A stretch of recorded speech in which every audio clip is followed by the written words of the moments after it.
Hola, bienvenido Eduardo Ramírez a este espacio que estamos iniciando con Edita Corp.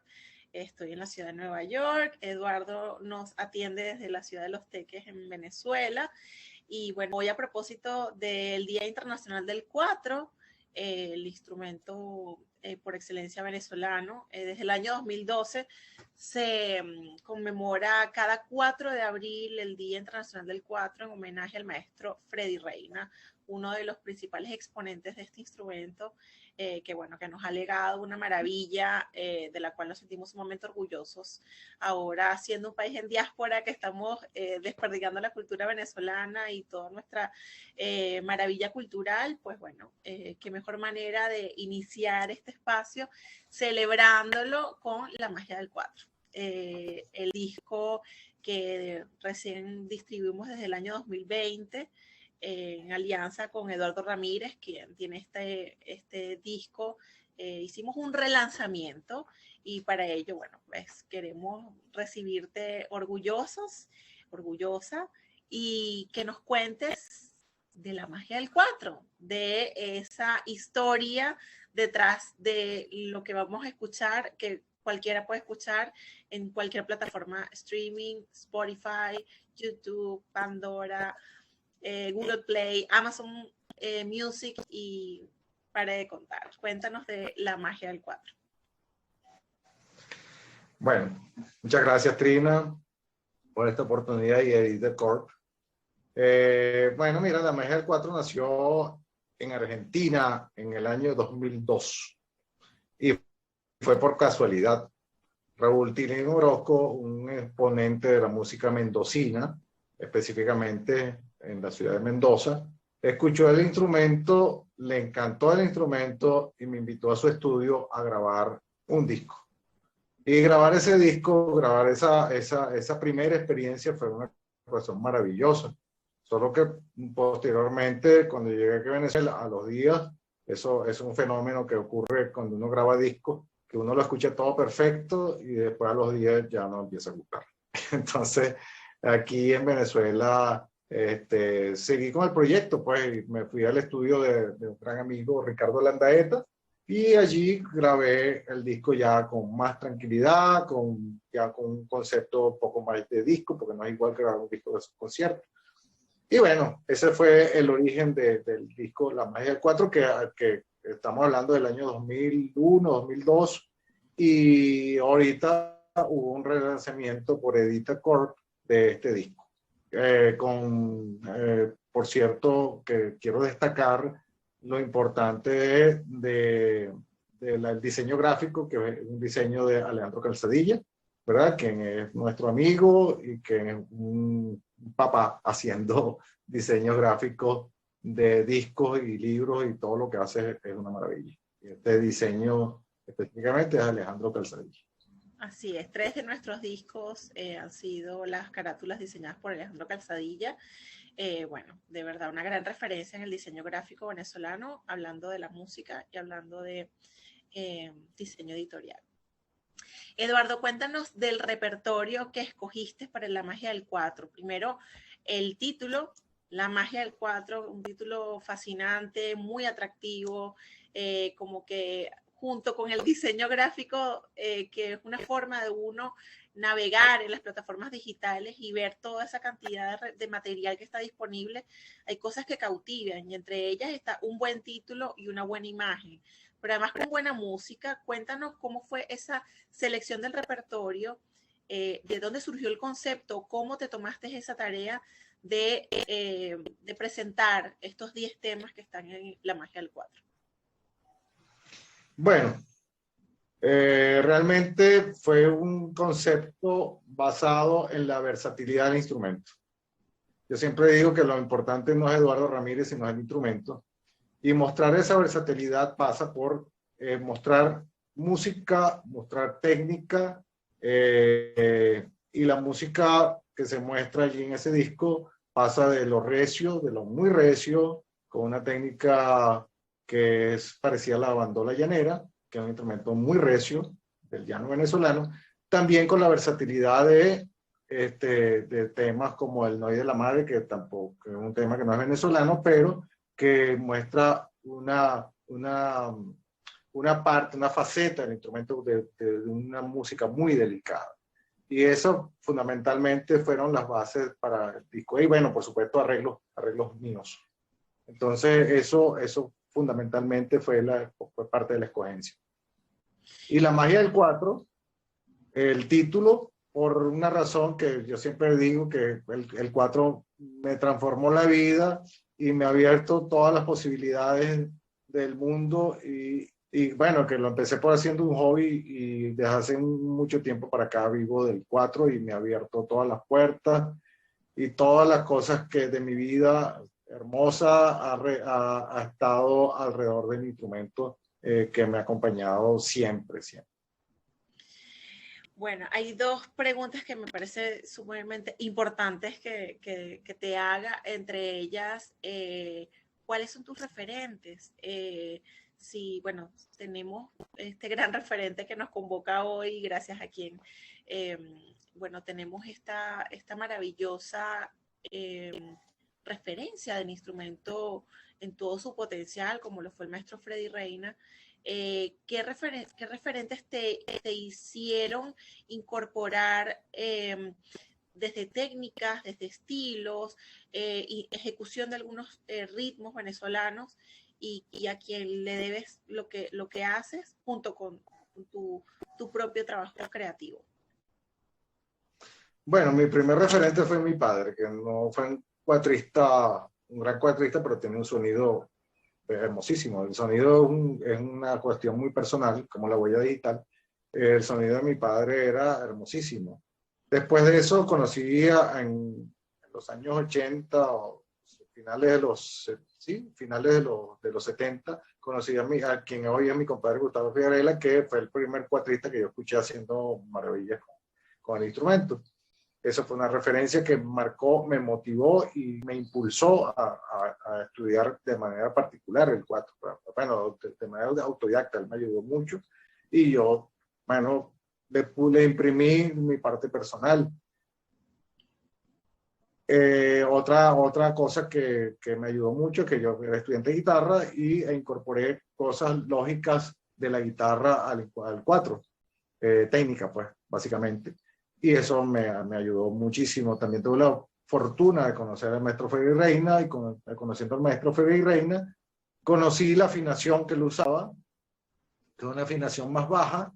Se afina el 4 más bajo, pero se afina con la primera cuerda aguda, como las primeras 4 cuerdas de la guitarra. Entonces, eso me llevó a incorporar ese instrumento. Yo toco en los conciertos, siempre toco con los dos instrumentos. Y eso ha sido un mundo maravilloso poder contar con estos dos instrumentos en los conciertos. Cuéntanos un poco para quienes no conocen el 4 venezolano, en las modalidades en las que tú lo ejecutas, porque, bueno, sabemos que hay otras, hay una familia muy amplia del 4 venezolano y de las cuales tú trabajas. ¿Cuántos trastes tiene tu 4? 14. 14 trastes. Hoy en día se usan mucho los 17 trastes, los jóvenes usan mucho el 17 trastes, que tienen muchas posibilidades. Sin embargo, mi repertorio, como fue creado, hecho para 14 trastes, y como tengo el otro instrumento, que es el mismo 4, pero afinado de otra manera, o sea, ahí tengo muchos recursos para tocar y que me gusta. Además, la sonoridad, pues son dos instrumentos diferentes. Es decir, el hecho que esté afinado de otra manera cambia la sonoridad, cambia la técnica para tocar y eso me hace que tenga un instrumento adicional. Entonces, para mí eso es más que suficiente, además que es más pequeño. Cuando salgo de gira, ando con los 2-4 y 2-4 de 17 trastes es demasiado. Claro. Entonces, es muy cómodo es más cómodo andar con un 4 más pequeño, además que la tensión es diferente y me gusta más la sonoridad del 4 de 14 trastes, es más tradicional. Ahora, entonces, de estos dos 4 que te llevas siempre para tus giras, cuéntanos cómo son esas diferencias de las dos afinaciones, el de la prima aguda y el 4 que fue una propuesta del maestro Freddy Reina, y el de afinación tradicional. Bueno, voy a empezar por el final, que es el tradicional. El tradicional, como lo conocemos todos. Ah, perdón. Me equivoqué. Este es el afinado, como lo afinaba el maestro Freddy Rey, con la prima aguda. ¿Ves? Entonces, esta es una afinación muy guitarrística. ¿Ves?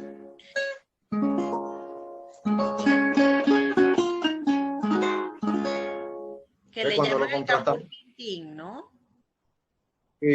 Sí, cambur pintín o cambur timpín, algo así decía el maestro Rey. Sí, Okay. sí. Y el tradicional, sí es el tradicional, pero tengo más. Entonces, el famoso cambur pintón, que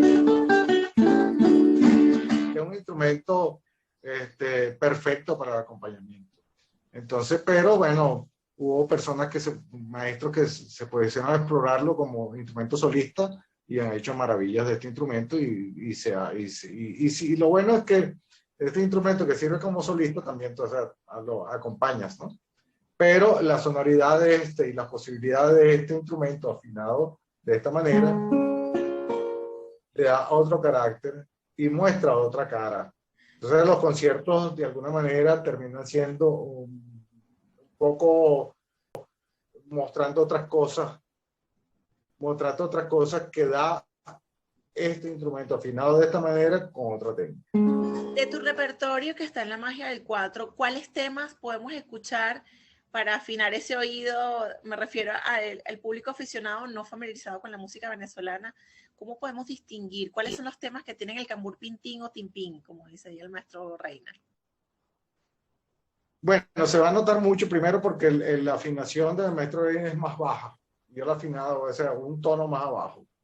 Entonces, ese tono, ese color grave se va a notar. Pero específicamente con el repertorio, por ejemplo, me acuerdo Quinta Nauco del maestro Aldemaro Romero, El Noi de la Mare, que es un villancico catalán. ¿Qué otro? Del Fandango al Joropo, que es un tema muy sencillo, digamos, pero es muy vistoso y a la gente le encanta. Yo, desde que lo aprendí, que lo escuché, lo adopté y todos los conciertos los comienzo con ese tema. Cuando duerme Caracas, ¿no? Cuando duerme Caracas es con la afinación tradicional. La tradicional, ok. O sea que el resto del repertorio está grabado con la afinación tradicional. Sí, creo que hay otro merengue por ahí que se llama el rucaneado, que también es afinado con la afinación con esta afinación. Perfecto. Bueno, me gustaría que nos contaras de esa oportunidad maravillosa que has tenido de tus giras internacionales, de explorar países latinoamericanos, europeos. Te faltaría Oceanía, Asia por recorrer. ¿Qué aprecias o qué percibes del público que se acerca a ti luego de tus presentaciones? Menciono por acá, por ejemplo, la oportunidad que tuvo Eduardo en el 2001 y participar en algunas ediciones del Festival Guitarras de América en Chile y así también el Festival Internacional de Guitarra en Tübingen en Alemania. Más recientemente, pero bueno, intercambiar o compartir espacio, escenario, aceptando el 4 como un derivado de la guitarra y oportunamente mostrándose en estas plataformas. ¿Qué te comentan tus colegas o qué te comenta el público aficionado que ama la música o público que sabe a qué se va a enfrentar y con qué lo sorprendes? Bueno, tanto el público general como el público músico, que es muy crítico, por cierto, eso a nivel internacional es exactamente igual que acá, que los músicos somos muy exigentes, pero el 4 es parte de esa magia que se conjuga su sonoridad con la música venezolana, que deja un resultado extraordinario. La gente enloquece cuando escucha el instrumento por esa versatilidad que tanto hablo, ¿no? Porque de lo sublime, virtuosamente sublime, a las cosas que son más recias, que son muy rápidas, Y entonces ahí el 4 muestra una cantidad de elementos que son cautivadores. Y entonces, conjugado con la música, que nuestra música tan rica en ritmos, es se conjugan de manera perfecta y eso cautiva a cualquiera. Eso es una cuestión impresionante que incluso uno se siente tan bien, tan orgulloso de ser venezolano cuando uno nos muestra su instrumento, su poesía, su música a través del 4 y todas esas emociones que generas en el público.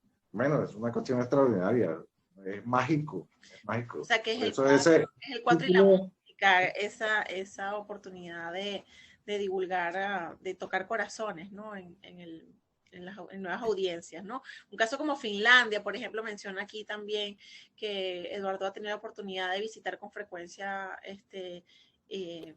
a Finlandia y bueno, hay muchísima aprecio, respeto por la valoración de un instrumento que además debo destacar que en un mundo globalizado también se aprecia y se valora mucho el esfuerzo que hay en torno a la preservación de la música popular de los países, como todo ese elemento diferenciador que nos desmarca de lo que ya está pautado desde la industria de la música o desde la industria cultural, cómo podamos resistir también culturalmente hablando. Bueno, hay iniciativas de la UNESCO que también como que nos invitan a que no borremos nuestra huella y podamos preservar nuestra memoria, que es vital.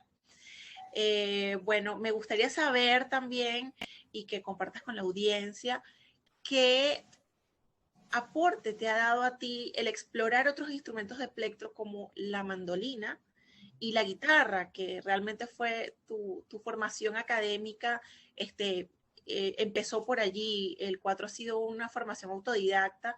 ¿Cómo has conjugado esta experiencia como multiinstrumentista y de esos referentes que también te llevaron de alguna forma a escoger esto como tu camino de vida musical, el 4? Bueno, con la guitarra, originalmente yo estudié guitarra, como bien lo dijiste, lo comentaste, y lamentablemente hubo un momento que, como decimos aquí en Venezuela, se me trancó el serrucho y no pude seguir estudiando guitarra. El 4 llenó ese vacío y durante un tiempo yo hice el primer lanzamiento al ruedo como solista fue con el 4 y posteriormente eso, bueno, me enamoré de las estudiantinas. Y enamorado de las estudiantinas aprendí a tocar la mandolina, también porque me enamoré de una muchachita que tocaba mandolina en el liceo. Y entonces yo para sentarme al lado de la muchachita agarré la mandolina, porque a mí no me gustaba la mandolina. Me parecía una cosa que no tenía sentido para mí, pero bueno, mira, esas cosas pasan. Y la guitarra, y entre esos tres instrumentos que son principales en la estudiantina era perfecto porque después me puse a hacer estudiantina y el tener el dominio, tener un conocimiento amplio de los tres instrumentos, eso dio como un buen resultado. Y ese resultado, hoy día le doy gracias a Dios por la mandolina, por la guitarra y el 4, pero también le doy gracias a Dios a la muchachita que conocí, porque sí, me pasó una cosa hermosísima, porque la última vez que estuve en Alemania me vino esa imagen, porque claro, yo estoy trabajando con la orquesta de mandolina europea desde el 2004, cuando me invitaron a dirigir la primera orquesta de mandolina en Alemania, y bueno, cada año trabajo con diferentes orquestas de mandolina. Pero el concierto de este último año que estuve en el 2019, antes de la pandemia, un concierto fue hermosísimo, ese concierto fue, y además fue muy mágico también, y yo quedé tan contento que me acordé del origen de mi comienzo como mandolinista, pues, o como estudiante de mandolina. Entonces, por supuesto, a esa muchacha hay que agradecerle. Bueno, eso básicamente fue el origen de mi trabajo como director de estas agrupaciones. También toqué con la estudiantina de la Universidad Central de Venezuela, que fue el maestro Mondragón quien me inició ya formalmente como mandolinista. Posteriormente toqué o toco todavía con la Orquesta Típica Nacional, que son las referencias más importantes, digamos, o más antiguas de la mandolina como instrumento de fila, no como solista, que es diferente, ¿no? Es como las orquestas, pues, que son instrumentos de fila. Entonces, todo eso se ha conjugado para yo especializarme, digamos, para decirlo de alguna manera, en este tipo de agrupación. Entonces, los conciertos a nivel internacional, cuando yo viajo, el 4 es como la excusa principal, y de allí se deriva los otros trabajos que tienen que ver ya con las orquestas de mandolina. Cabe destacar ese trabajo que hago con la orquesta de mandolina en Europa, se hace para la música venezolana. O sea, aquí nosotros, cuando yo tenía estudiantina, podía dirigir Vivaldi, podía dirigir un tango, cualquier otra cosa, música latinoamericana. Pero específicamente en el trabajo internacional hago música venezolana. Con lo cual, el idioma incluso puede que no sea una barrera. Tú puedes estar en un podio con tu 4 y frente al repertorio que hayan escogido música venezolana. Y bueno, el 4, yo como músico lo comparto acá y bueno, intercambiando un poco las experiencias. Y que he tenido la oportunidad de ser dirigida por músicos de otras latitudes.